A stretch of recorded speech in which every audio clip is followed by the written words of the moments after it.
साथियों, आप सभी का प्रकाश की राह चैनल में स्वागत है। आज आप सभी को शुद्धोधन द्वारा तथागत को गृहस्थ बनाने का जो अंतिम प्रयास किया गया है उसके संबंध में बताया जाएगा, अवगत कराया जाएगा।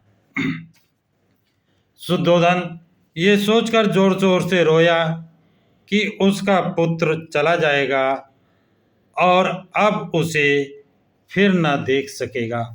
अब उसे शुद्धोधन दोबारा नहीं देख सकेंगे। तब शुद्धोधन ने अपने मंत्री और पुरोहित से कहा कि क्या वो जाकर उसके पुत्र सिद्धार्थ को मनाएंगे कि वो घर वापस रुककर अपने परिवार में सम्मिलित हो जाए। राजा की इच्छा के अनुसार घर के पुरोहित मंत्री के साथ गए और अभी जबकि तथागत रास्ते में ही थे उनके पास जा पहुंचे। उन्होंने यथोचित अभिवादन तथागत का किया और उनकी अनुमति पाकर एक ओर बैठ गए। वृक्ष की छाया के नीचे बैठे तथागत को राजपुरोहित ने इस प्रकार संबोधित किया कि हे राजकुमार, एक क्षण के लिए राजा की भावनाओं पर विचार करो, जिनका हृदय आपकी विदाई से तीर तीर विधा हुआ होने के कारण उनकी आंखों से आंसुओं की धारा बह रही है। उनकी इच्छा है कि आप फिर से लौट जाएं, वो तभी शांति से मर सकेंगे। अगर आप नहीं लौटेंगे तो शांति से मर भी नहीं सकते हैं, ऐसा पुरोहित ने बताया, समझाया। मैं जानता हूँ कि तुम्हारा संकल्प धर्म पर स्थित है और मैं ये भी जानता हूँ कि तुम्हारा यह उद्देश्य ब्रज के समान दृढ़ है। लेकिन इस प्रकार घर छोड़कर चले जाने से मेरा दिल दुख की अग्नि की लपटों में जल रहा है।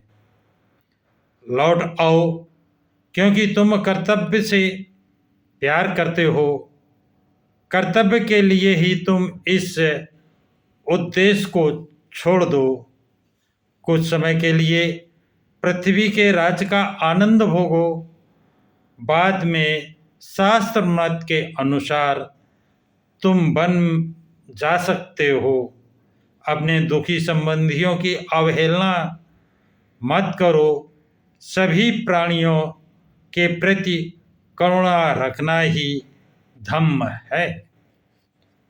धम्म की साधना जंगल में ही नहीं होती, परिवाजक नगर में भी रहकर के मोक्ष लाभ कर सकते हैं। ज्ञान और आचरण ही धम्म के यथार्थ साधन हैं। साधुवेश और वनवास तो केवल कायरता के द्योतक है। शाकराज दुख के सागर में डूबे हुए हैं। तुम्हारे कारण उत्पन्न दुख की लहरों में डूबे हुए हैं। समुद्र में डूबती हुई गाय की तरह है उसकी स्थिति है। तुम उन बेसहारा और आरक्षित राजा का उद्धार करो और उस रानी प्रजापति गौतमी के बारे में भी सोचो, जिन्होंने तुम्हारा पालन पोषण किया, जो अभी तक नहीं गई जहाँ अगस्त रहते हैं। आप उनकी तनिक भी चिंता नहीं कर रहे हैं, जो बिना बछड़े की गौ की तरह निरंतर शोक करती रहती है। निश्चय से आप अपने दर्शन से अपनी पत्नी को संतुष्ट रखना ही चाहेंगे, जो अपने पति के जीवित रहते हुए भी एक विधवा की तरह दुखी रहती है, अथवा एक हंसनी की तरह रहती है जिसका हंस उससे बिछड़ गया है, अथवा उस हथनी की तरह है जिसका हाथी उसे जंगल में छोड़कर चला गया है।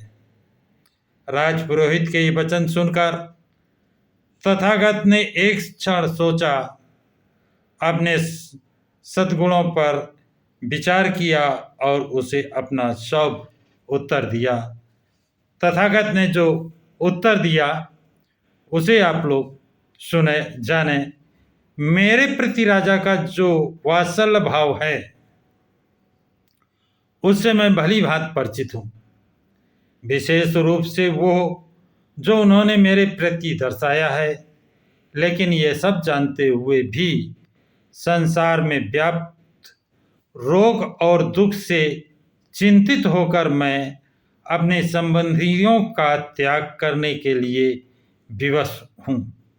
किससे? जो रोग और दुख से चिंतित होकर, संसार में क्या व्याप्त है? जो रोग और दुख से चिंतित व्याप्त है, रोग और दुख, उससे चिंतित होकर मैं अपने संबंधियों का त्याग करने के लिए विवश हूँ, ये तथागत का कहना है। यदि संसार में प्रियजनों से ये वियोग न होता तो कौन है जो अपने प्रियजनों के साथ रहने की इच्छा नहीं रखता? लेकिन एक बार ऐसा होने के बाद भी ये वियोग फिर दोबारा होकर रहेगा, इसलिए इतना प्रिय होने पर भी मैं अपने पिता को छोड़कर जा रहा हूँ। लेकिन मैं इसे ठीक नहीं समझता कि तुम ये सोचो कि मैं ही राजा के दुख का कारण हूँ।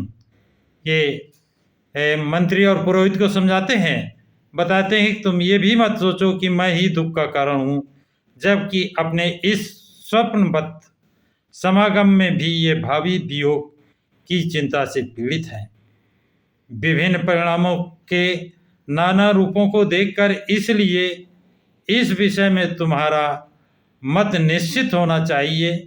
न कोई पुत्र न कोई संबंधी दुख का कारण है। यह दुख एक साथ अविद्या के कारण ही होता है। ये दुख किसके कारण होता है? अविद्या के कारण। न कोई पुत्र न कोई संबंधी दुख का कारण नहीं है। ये दुख का कारण है अविद्या। अविद्या के कारण ही ये दुख है। जैसे सड़क पर चलते, उदाहरण देते हैं, तथागत एक उदाहरण देते हैं, जैसे सड़क पर चलते यात्री बिछड़कर अपनी अपनी मंजिल की ओर चले जाते हैं कि सड़क पर कई यात्री जा रहे हैं, जिसकी मंजिल आती है वो उधर मुड़कर अपना चला जाता है। ठीक वैसे ही सभी प्राणियों के लिए समय आने पर बिछड़ना निश्चित है।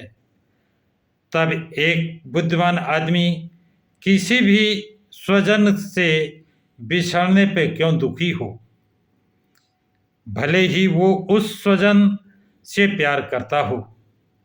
अपने संबंधियों को दूसरे लोक में छोड़कर आदमी यहाँ चला आता है और फिर यहाँ से छीन लिए जाने के बाद फिर वापस वहीं चला जाता है। वहाँ जाने के बाद वो अन्यत्र चला जाता है। यही मानव मात्र का परिणाम है। मुक्त पुरुष इस सब के लिए क्यों चिंता करे? जो इससे मुक्त है वो इसकी चिंता क्यों करे? ये आना जाना तो लगा ही रहेगा। माँ के गर्भ से, तथा कहते हैं माँ के गर्भ से जन्म लेने के क्षण से ही मृत्यु का अनुबंध स्वाभाविक है। तो आपने अपने पुत्र के स्नेह में मेरे वनगमन को असमय क्यों कहा? किसी सांसारिक वस्तु को प्राप्त करने के लिए समय गलत हो सकता है। समय कभी अलग ना होने वाली चीज की तरह सभी के साथ संबंध है। समय कभी अलग नहीं होता है, सभी के साथ संबंध है, जुड़ा हुआ है। समय संसार को नाना प्रकार के परिवर्तनों में से गुजरता है। जो समय सुख के लिए उपयुक्त है वही वास्तव में प्रशंसा के योग्य है। तथागत कहते हैं जो समय सुख के लिए उपयुक्त है वास्तव में वही प्रशंसा के योग्य है।